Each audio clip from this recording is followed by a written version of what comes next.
everyone, welcome to Allison Attempts. Today I am attempting to make a rosemary sourdough focaccia bread and rosemary infused olive oil.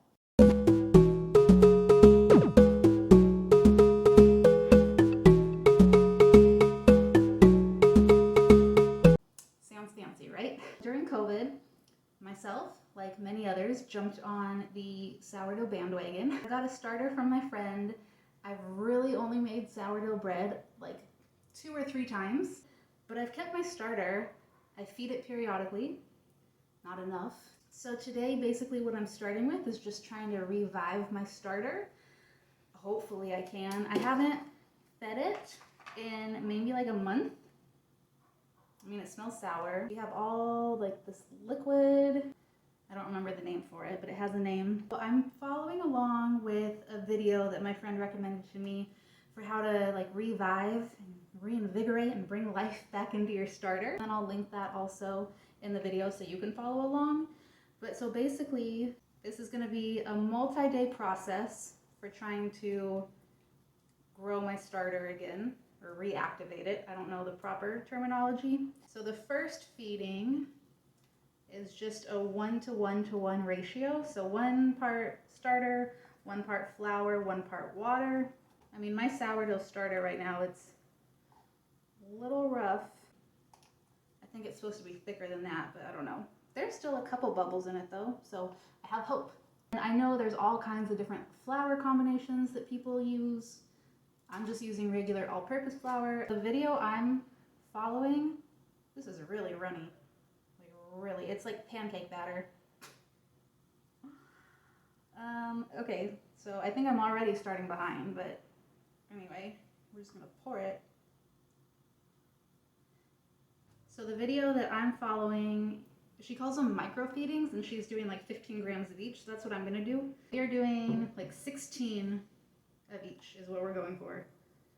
I got it on the first 2, 1 more. I guess what you could do is probably a better option is to measure out all your ingredients separately, then mix them together. That way, in case I dump a ton of flour in here, I don't have to balance it out with. So then, she just says to mix all that up.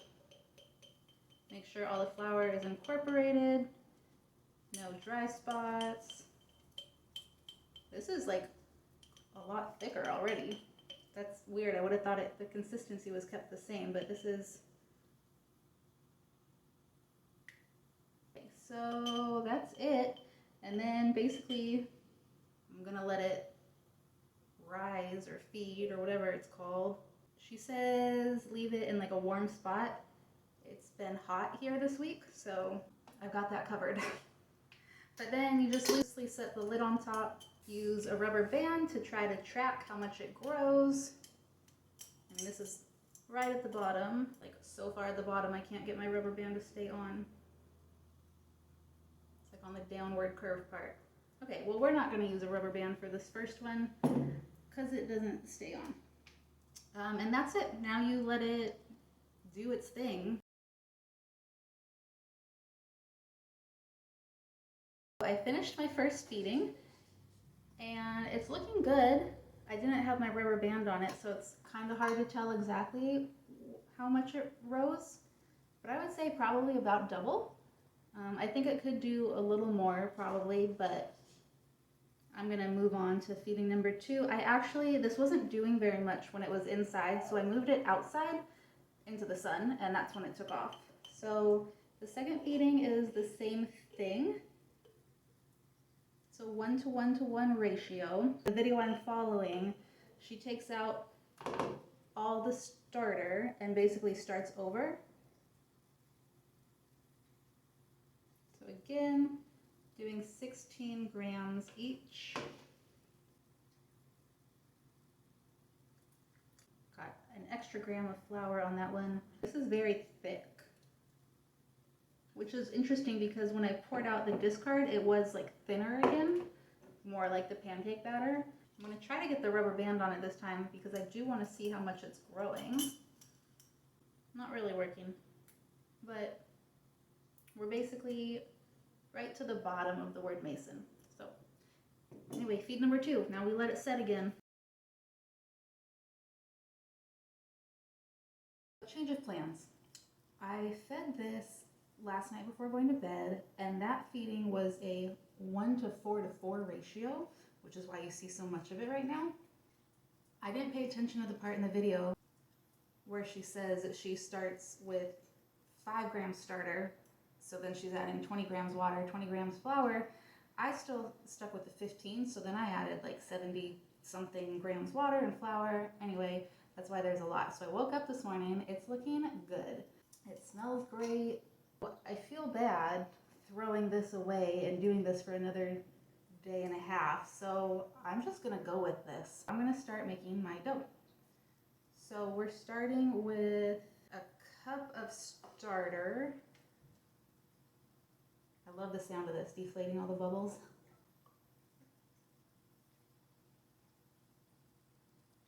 Okay, so I have a little less than a cup of starter. I have closer to 3/4 cup, so I'm going to adjust everything else a little bit. So we're going to start with our starter. Now I'm trying to do math in my head. So I need 75% of 1.5 cups. 1/3 of a cup. No, yeah. 3/4 of a cup, and then 30%. 35%? No. Ugh. It's 75 divided by 2. Okay, we're gonna do this a different way. So I'm gonna start with 3/4 cup. Warm water. Okay, so that was 3/4 cup. So now I need half of that. So a little bit less than half. The recipe does say you can add more water if needed, like if it's too dry, so it should be okay. 1.5 tablespoons olive oil, 1.5 teaspoons sea salt. Grind some of it up in the lid so then I can try to measure it.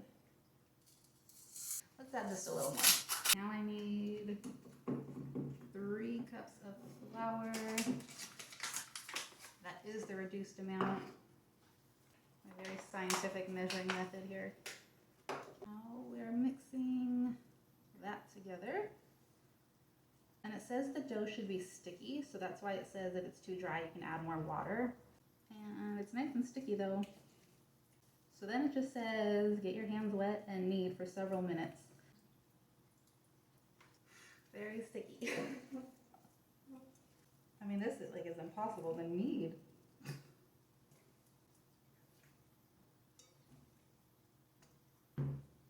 Just a mess. That was literally the wettest dough ever. I kneaded it. I don't know really what it did.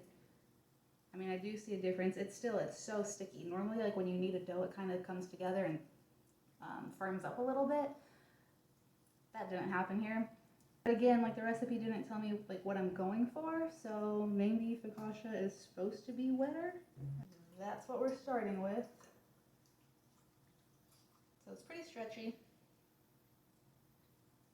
I mean, it was just stuck everywhere. Okay, so now I'm going to cover it, set it in a warm area. I'm probably going to put it in my oven with the light on because that seemed to work well for the starter. And we're going to let it double in size. So it's probably to about here on the outside, right where my finger is. So we're going to try to let that double to here. So about 3 or 4 months ago, someone gave me a rosemary plant, which I have done nothing with except slowly kill. I figured I should try and do something with it before it's totally gone, which is why I'm doing this whole thing today. The top looks pretty nice and green, and then you look at the bottom, and so sad. I try, I really do. Like, I water it, I have it in the sun, partially shaded. I don't know. We're gonna do the olive oil, the rosemary infused olive oil. It's super easy. You take a cup of olive oil, 1/4 cup rosemary, and basically put that on the stove. I'm gonna use the nice fresh green part. I have no idea how much this is. I'm thinking I'm gonna need a few sprigs of it.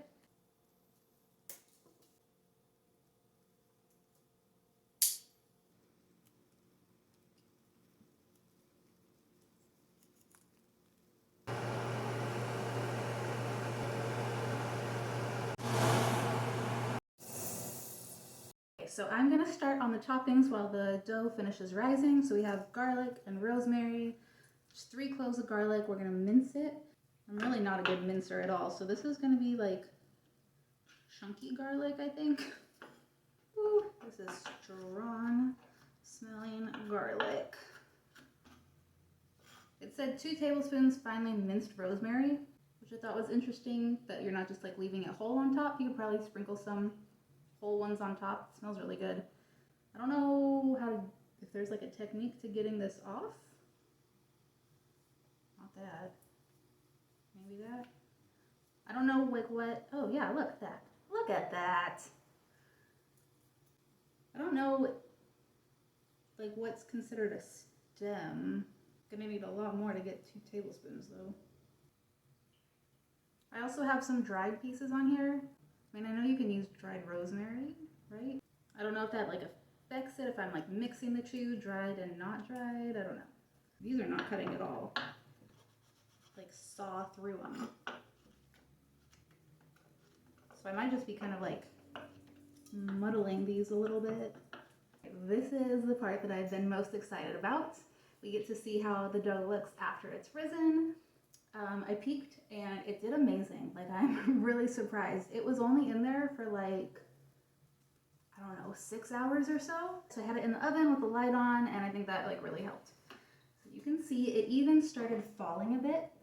So I didn't quite catch it at its peak potential. I don't know how that'll affect it, but it rose beautifully, so I think we're okay. So it said to like gently get it into the pan without deflating it. I don't know how you're supposed to do that. So now the fun part, you gotta poke all the holes. You literally just use your fingers for this part.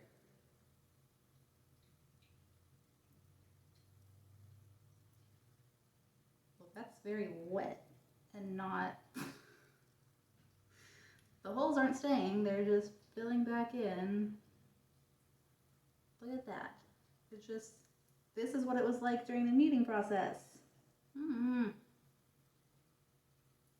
Okay, well that makes me feel like something went wrong somewhere, but I don't know where, and I mean, we just have to go with it at this point. Alright, so I don't really know how that's going to affect it at all, but I'm going to keep moving forward like it works, and I guess it just won't maybe look like focaccia bread, which is disappointing, but what are you going to do? Topping it, olive oil, our garlic, our rosemary, and salt. I mean, the toppings like cover it well. That looks really pretty, you guys. I'm very excited right now. It did not say how much salt to add, so we're just going to do a generous twist over the whole thing. Look how pretty that looks. I can't tilt it because the whole thing's going to slide forward, but it looks amazing. And then I guess we let this rest for a half hour and then we bake it.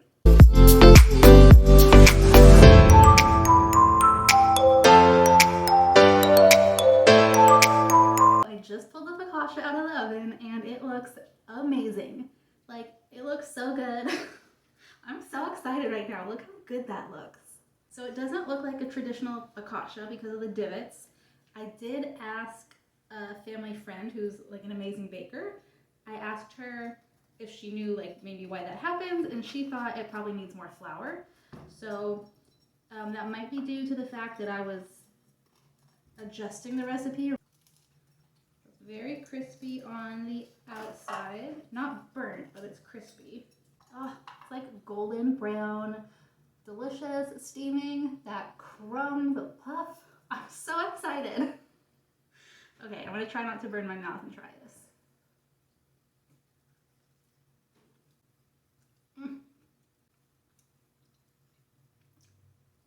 That's really good. You can't tell. I did get some of the olive oil and put it on the plate to try with. Can't really see it though. That's good too. Couple thoughts. First of all, it's good. You can tell that it's a sourdough, so it doesn't quite taste like the traditional focaccia. The flavors aren't overpowering. They're almost not there. I don't know. I was expecting stronger flavors. I mean, just looking at this, like I was expecting like flavor explosions, and I'm not really getting that. So I don't know, I could probably add more and just like go crazy. Olive oil is really good though, I do like that. And that was something super easy to make that I could just like have around whenever I want. Kind of elevates things. Yeah, with the focaccia, I don't know if there's like a way to like incorporate the garlic or rosemary into the dough, or if that affects the rising of it. That might be something to play around with though, because I think that might help. I don't know. It's good though. It's just not as flavorful as I was expecting by looking at it. But it's good. I will call this a success. My name's Allison. Today I attempted to make a rosemary sourdough focaccia bread and a rosemary infused olive oil, and I succeeded. Look at this.